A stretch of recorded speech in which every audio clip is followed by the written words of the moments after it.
많이들 이렇게 이야기하시죠. 경제가 문제다.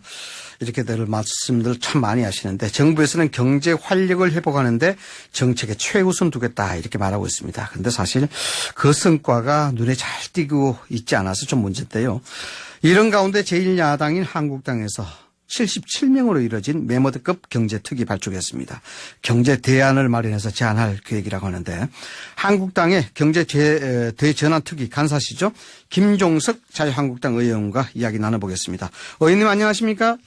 네, 안녕하세요. 네, 반갑습니다. 네. 네네. 자, 의원님 대표적인 한국당의 경제통으로 알려주시고 있으신데 네. 우선 경제 대전환특위 좀 줄여서 경전특위라고 이야기를 하겠습니다. 괜찮겠습니까? 네. 그냥 전환특위라고 해주십시오. 경특위요? 네네, 좋습니다. 네. 특위 간사 맡게 되셨는데 우선 소감부터 간단하게 한 말씀 해주시죠. 네, 지금 우리나라를 둘러싼 여러 가지 문제 중에 역시 국민들의 가장 큰 관심은 민생 경제인 것 같습니다. 네네. 우리 저희 당, 황교안 대표 취임 이후에, 이제 반대 말하지 말고 좀 대안을 제시하는 노력을 해봐라. 이런 이제 말씀도 계셨고, 그래서, 경제 대전환, 네.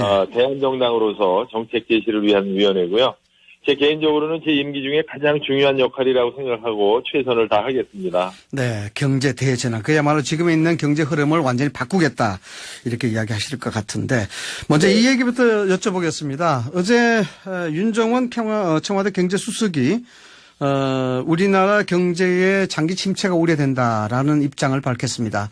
의원이시기 전에 기름 다 빼고 확 잘라서 이 발언을 네. 어떻게 보십니까?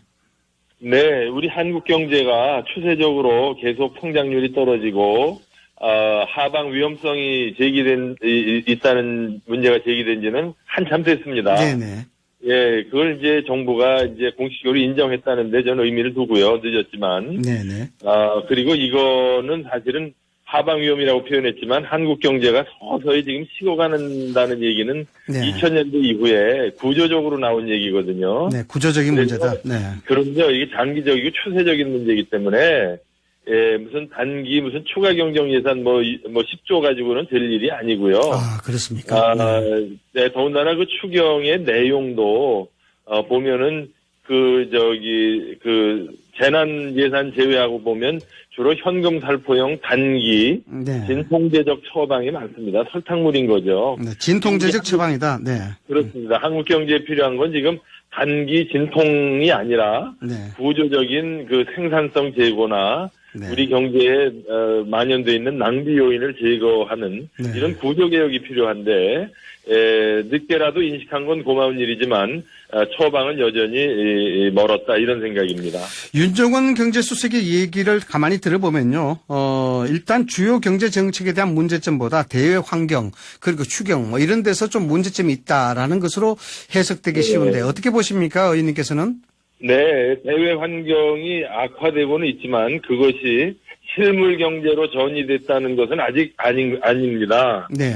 그러니까 수출이 감소한 것도 우리나라의 주요 산업의 경쟁력 저하의 원인이 있고요. 중국의 대두와 함께. 네. 미중 갈등이라든가 세계 경제의 침체 조짐은 아직 그 실물 경제로 전이되지 않고요. 예를 들어서 네. 싱가포르나 홍콩 같이 우리보다 더 대외 노출이 큰 나라도 아직까지 대외 요인 때문에 경기가 침체됐다는 이 얘기는 나오지 않고 있거든요. 네네. 지금 한국 경제의 침체는 대외 요인이 아니라 대내 요인이고 현 정부의 2년간의 잘못된 정책에 비롯된 거라고 보는 게 정확한 관찰일 겁니다. 네. 현재까지는 실물 경제에 영향을 줄 만큼 파급 효과가 없던 걸로 보는데 그렇다면 네. 말씀하셨습니다만은 윤종원 경제수석이 대외 환경 여건으로 인해서 하방 우려가 된다라고 이야기했는데 이렇게 되면 말이죠, 의원님. 결국 네. 경제에 대한 장기 침체가 지속이 되고 그 문제에 대한 당사자는 한국당, 즉 야당의 비협조다 이렇게 될 가능성이 좀 크게 보이는데 어떻게 대처하실 생각이십니까? 네. 전혀 비협조가 아니고요. 오히려 빨리 잘못된 정책을 바로 잡아서 한국 경제를 정상 궤도에 올려달라는 요구를 지금 정부 여당은 계속 외면하고 오히려 잘못된 정책을 더 심화시키고 또 가속화시키려고 하는 데서 저희는 지금 우려를 표명하는 것이고 네네. 책임 있는 그 정당으로서 정부에게 특히 야당으로서 조언을 한다 이렇게 봐주시면 됩니다. 네. 추경에 협조할 생각 없으십니까? 추경은 지금 재난에 대한 예산은 저희는 당연히 지원을 해야 되고요. 다만 아까 말씀드린 대로 절반 이상에 해당되는 부분이 이 소위 진통제 효과밖에 없는 네. 일종의 낭비적 예산이라고 보는 겁니다. 네. 많은 전문가들이 지적하고 있습니다. 지금과 같은 진통제, 설탕물 추가 경정 예산으로는 경기 회복 효과도 없을 뿐 아니라 오히려 한국 경제의 구조적 비효율을 장기화 고착화시킬 우려가 있다는 것이 많은 전문가, 더군다나 세계은행이나 IMF의 권고이기도 합니다. 네. 그런데 의원님, 그렇다면은 뭐 추경을 다시 원점으로 되돌릴 수는 없는 것 아니겠습니까? 계속해서 이런 팽팽한 대치 국면 이어져 가야 되는데. 되돌려야죠. 당연히 되돌려야죠. 되돌려야 된다. 네. 그럼요. 제 개인적으로는 그렇고요. 네. 재난에 대한 보상이나 복구 예산은 당연히 해야 되는 거고요. 그것만. 네. 추경 이전이라도 지금 이미 이 지출이 가능한 예비비를 일단 지출하면 저희 야당도 반대하지 않습니다. 우선 급한 대로 예비비 지출할 생각은 안 하고 자꾸 추경이라는 시간이 걸리는 그 절차를 강조하는 거는 상당히 정략적인 접근이라고 저희는 봅니다. 예비비가 있는데 추경을 고집하는 것은 정략적이다 이렇게 보시는 거죠? 그렇습니다. 네, 알겠습니다. 그래서 추경에 대한 원점 회귀가 중요하게 시행이 돼야 된다 이렇게 보시는 거고요. 네, 그렇습니다. 예.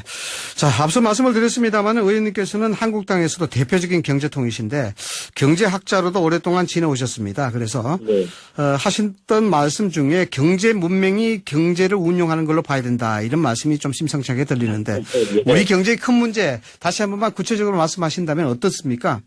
네, 그러니까 지난 2년 동안에 이제 잘못된 소득주도 성장이라는 논리로 한국 경제를 굉장히 비효율 저생산 덩어리로 만들어버렸습니다. 네.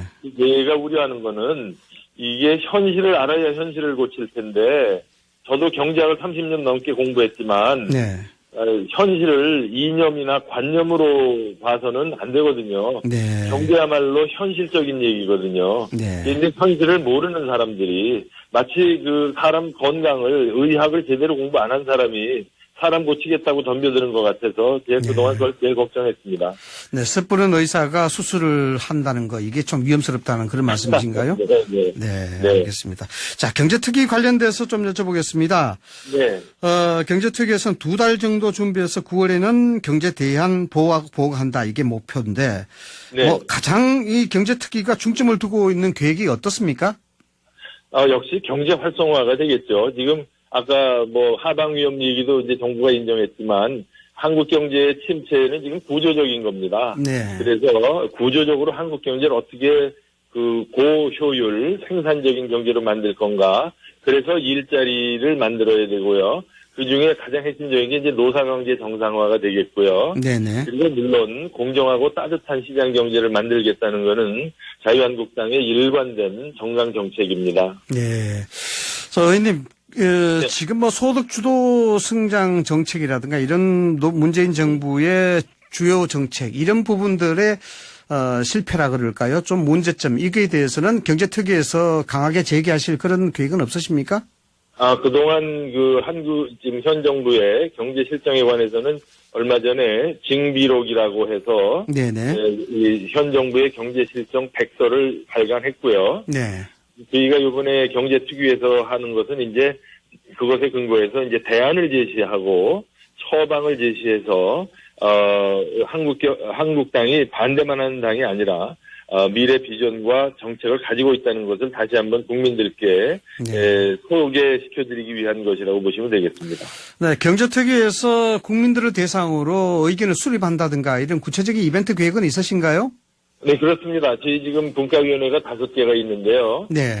분과위원회별로 이제 전문가들 그리고 현장에 계신 분들 모셔다가 간담회를 시리즈로 개최를 할 예정으로 되어 있습니다. 네. 자, 일각에서는 말입니다, 의원님. 이번 경제대전환특위, 경제특위를 보고 황교안 대표의 대선 조직이다. 이런 의문 제기하고 있는데 어떻게 보십니까? 네, 좀 상당히 비현실적인 관찰인데요. 왜냐하면 대선 이전에 우선 내년에 총선이 있지 않습니까? 네네. 네, 그래서 우선은 저희 당이 한번 이 정책적으로 특히 경제 문제에 관해서 정체성을 확실하게 하고 대안을 제시하자는 거니까 네. 대선 이야기하기는 좀 섣부르고요. 네. 그다음에 이 경제대전환위원회는 공조직입니다. 네네. 누가 당대표가 되든 누가 후보가 되든 그분을 지원하고 보조하는 역할이지 사조직은 아닙니다. 네. 경제특위 간사를 맡으시고 난 다음에 이 경제학자를 오랫동안 활동을 하셨기 때문에 아마 주위에 동료 학자분들이 상당히 많이 계시리라고 생각이 드는데 네. 어떤 것을 특별히 주문하시던가요? 여기 이제 경제학자인지 한국경제학회라는 이제 한국 경제학자들을 대표하는 조직이 있지 않습니까? 네네. 네, 또 국제경제학회도 그렇고요. 근데 이렇게 한국의 경제학자를 정파와 무관하게 학문적으로 대표하는 학회에서도 지난번 학술총회에서 경제정책이 과학과 증거에 기반해야 된다. 네. 이렇게 비전문적인 관찰이나 이념에 근거해서는 현실을 해결할 수 없다라는 네. 그 논문도 나왔고요. 특히 소득주도 성장의 그 이론에 근거가 되어 있는 그 GDP 성장률과 노동 분배율의 통계 자체가 네. 분석이 잘못됐다는 논문도 발표가 됐고요. 그래서 한국의 경제학자들은 일관되게 이 과학과 증거 그리고 경험에 기반한 객관적인 정책을 펴달라는 것을 이야기하고 있고 저희도 100% 거기에 동의하고 있습니다. 네, 의원님께서도 많이 소통하고 계시겠네요. 네. 그럼요. 네. 자, 그와 연관돼서 제가 질문 드리고 싶은 게요. 네. 네. 지금 현재 이제 문재인 대통령이 지난 5월 14일, 16일 뭐 연이어서 그랬고 현재 최근까지도 그렇게 이야기를 하고 계신데 우리나라가 주요 선진국 경제보다 양호한 모습 보이고 있다. 이렇게 이야기를 하고 있습니다. 이 부분에 동료 학자들이라든가 또 의원님께서는 어떻게 평가를 하시고 계시던가요? 좀 약간 충격을 받았는데요. 네. 예, 이건 그냥 선진국에 전화해보면 알 수 있는 거고요. 지금 한국 경제가 주요 산업화된 국가 중에 가장 경제 침체 모습을 보이고 있습니다. 네. 아베의 일본이라든가 마크롱의 프랑스라든가 트럼프의 미국이라든가 메르켈의 독일이라든가 다 지금 완전 고용을 달성하고 일본 같은 경우에는 초과 고용을 달성해서 지금 한국 청년들을 데려가려고 하고 있지 않습니까? 네네. 지금 한국은 지금 이게 무슨 양호한 모습인지 저는요 대통령보다도 주변에서 대통령에게 경제를 조언하는 참모들이 네. 직언을 못하는 것 같아요. 대통령한테 그 현상을 현실대로 보고를 못하는 무슨 문제가 있는 게 아닌가 하는 저는 걱정을 하고 있습니다. 네. 한국당이 최근에 들어와서 정치적인 문제이긴 합니다만 막말 논란이 많이 휩싸였는데, 네. 경제특위 소속위원도 또 막말 논란에 휩싸이고 있고, 이렇게 해서 출발하시기도 전에 좀 애로사항이 있지 않을까 하는 생각이 들기도 합니다. 예, 예. 특위 차원에서 어떻게 대응하시겠습니까? 네. 네, 뭐에 관해서요? 네. 이 막말 논란들 말입니다. 네. 막말이요? 네. 예, 조심해야죠. 그리고, 항상 이게 공개되는 발언은 저는 네. 지금 이 순간도 상당히 단어 하나하나를 조심하고 있습니다. 앞으로도 계속 조심해야 되겠죠. 네. 자, 여당에 관련된 문제인데요. 네. 여당도 이제 민식 공약 포인트로 이제 경제 문제 이렇게 이제 치중하고 있습니다. 결국 이제, 여러 가지 이제 경제 문제에 있어서 실질적인 당사자로서 상당히 이제 곤혹스러운 부분도 없지 않아 있다 이렇게 생각이 드는데 네. 경제와 산업 분야의 전문가들도 영입하고 있습니다. 또 네. 소속 장관들과 연쇄 오창회담도 열고 있고 당정회의도 잇따라 개최되고 있는데 여당의 움직임 실질적인 효과가 있다고 보십니까? 어떻게 평가해 보십니까? 네. 전문가들을 영입해서 의견을 수렴하는 것은 바람직한 일이고요. 이제라도 이 경제적 어려움을 인식했다는 것은 저는 긍정적으로 평가하고요. 네. 다만 그런 전문가들을 영입할 때 좀 공인되고 객관적으로 저 사람은 실력이 있구나라는 사람을 좀 영입을 해서 정말 현실적이고 실용적인 처방을 내놨으면 좋겠어요. 네. 아까 말씀드린 대로 문제는 아직도 여전히 잘못된 정책을 반복하고 가속화하겠다는데 저는 지금 굉장히 우려하고 있습니다. 경제특위 활동 기간 중에 결국 대표와의 컨센서스도 상당히 중요할 것 같은데요. 중간중간에 어떻게 보고를 하거나 소통을 할 계획이 있으십니까? 아니면은 경제특위 나름대로 독단적인 활동을 하다가 결과를 발표하실 생각이십니까? 당연히 당내 의견 수렴 절차를 거쳐야 되고요. 네. 당 대표뿐 아니라 우리 당의 의원님들 의총을 통해서 자주 보고를 드리고요. 아까 말씀드린 대로 시리즈로 간담회를 분과별로 계속 할 거기 때문에 네. 여기에 여러 형태로 그 전문가들 그리고 당 지도부가 참여할 거고요. 특히 황교안 대표께서는 지금 이 특위에 대해서 굉장히 기대를 많이 하고 계시기 때문에 네. 아마 적극적으로 참여해서 의견도 개진하시고 또 공부도 하시고 하지 않을까 하는 기대를 저희는 하고 있습니다. 그러면 의원님 황교안표 경제정책이 만들어지겠네요? 황교안 표라기보다는 자유한국당 표라고 보시는 게 자유한국당 표를. 네, 네, 알겠습니다. 자, 이런 가운데서 의미가 있다고 봐야 될지 모르겠습니다만 국민 10명 중 8명이 통일보다는 경제 중요하다 이런 조사 결과가 나왔는데 네. 해당 여론조사 정부에서 어떻게 받아들여야 한다고 보십니까?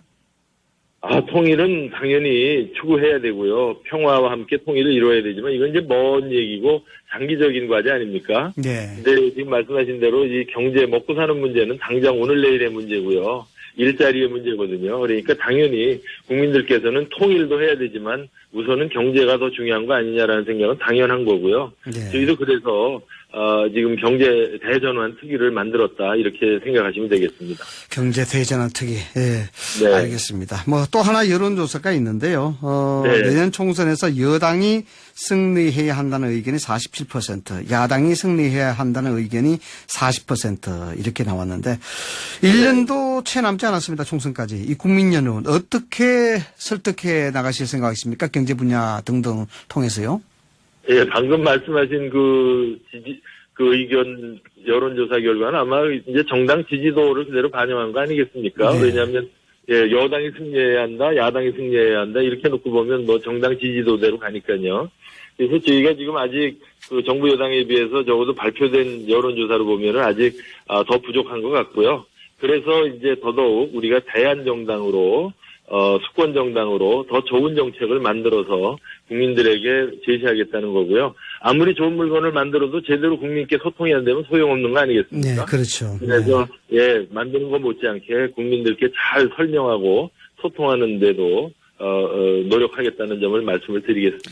의원님, 최근에 이제 장외투쟁이 일각에서는 성공을 했다, 일각에서는 외인 확장에 문제가 있었다, 이런 이제 양반론이 있는데, 네. 결국 이제 한국당이 거구적인 성향이라든가 이런 걸 희소시키기 위해서는 경제 정책으로서 대안을 만들어야 된다. 이게 이제 가장 중요한 요인으로 지금 지목되고 네. 있습니다. 그래서 이 경제특위가 상당히 중요한 입장을 갖고 또 노력해야 할 텐데요.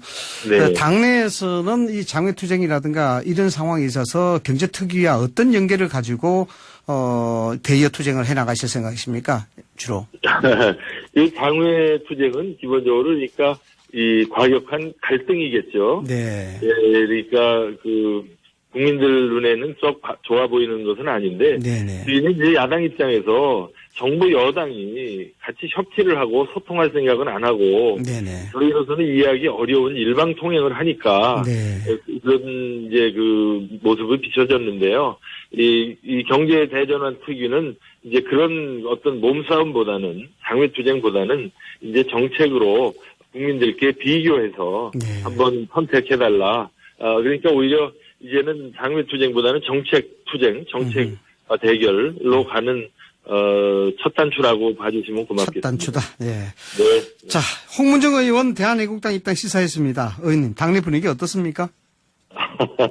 저는 잘 모르는 내용이고요. 네. 어쨌든 그 한국 경제나 한국의 사회를 통합시키기 위해서 안정시키기 위해서 정치권이 노력해야 된다는 점에는 저는 중요하다고 생각합니다. 네, 알겠습니다. 자, 마지막으로 한 가지만 더 여쭙겠습니다, 의원님. 네. 예. 경제특위에서 꼭 이거 한 가지만큼은 어떤 형태든지 대전환을 해야 되겠다. 이 가장 중요한 핵심 정책 해나가야 될 부분 있다면 어떤 것입니까? 그러니까 노사관계 정상화를 통해서 한국 경제의 그 효율성과 경쟁력을 높여야 일자리가 창출된다. 이 논리에 충실하려고 합니다. 사실은 네. 이게 우리나라 헌법에 있는 경제 질서는 민간과 기업의 자유와 창의를 존중한다는 네. 그 헌법 정신에 충실하다 이렇게 봐주시면 되겠습니다. 헌법 정신에 충실한 노동시장에 대한 유연성 이걸 확보하시겠다. 네. 그렇습니다. 네. 알겠습니다. 자, 지금까지 김종석 자유한국당 의원과 이야기 나눴습니다. 오늘 말씀 감사합니다. 감사합니다.